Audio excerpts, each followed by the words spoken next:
Hello ladies and gentlemen, and welcome back to Georg Mack Plays the Classics. The Battle of Olympus comes in as a surprising release late in 1989. You start this bad boy up and the first thing that comes to your mind should be Zelda 2. Hades has kidnapped your girl and turned her to stone.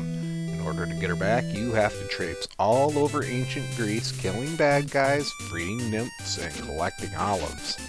You jump with the A button and attack with the B button. You start out with a club, but by the end of your quest you have a sword capable of shooting a lightning bolt. There are several areas that are just non-linear enough for you to get lost in. Most areas are gated off until you find a new item or upgrade. There are also 5 somewhat hidden ambrosia upgrades that increase your maximum life bar.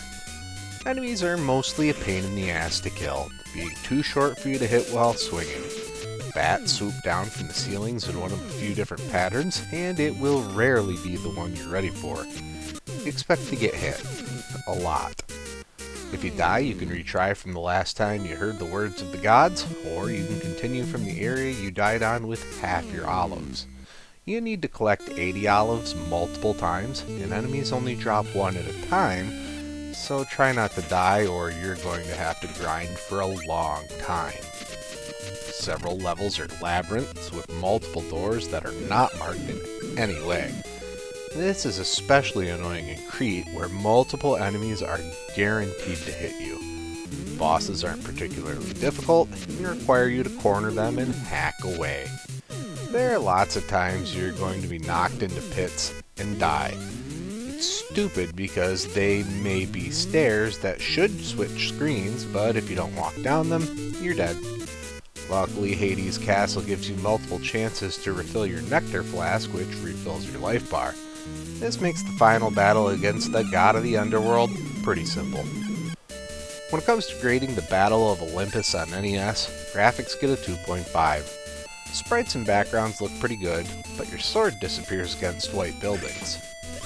Sound gets a 2.5. Music and sounds are decent, but they grate on your nerves after a while. Gameplay gets a 2.5. Everything works, but you don't have enough moves or tools to plow through earlier levels.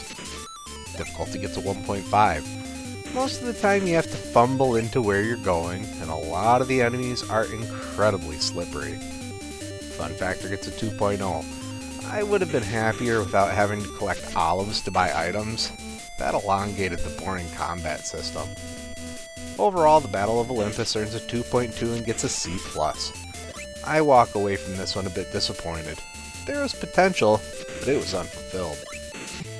Well, that's going to do it for me for today. Please make sure to like this video. Let me know what you think of the Battle of Olympus in the comments. And please subscribe to Head Drop Productions here on YouTube, because we want you here for each and every video we release, because it's your destiny.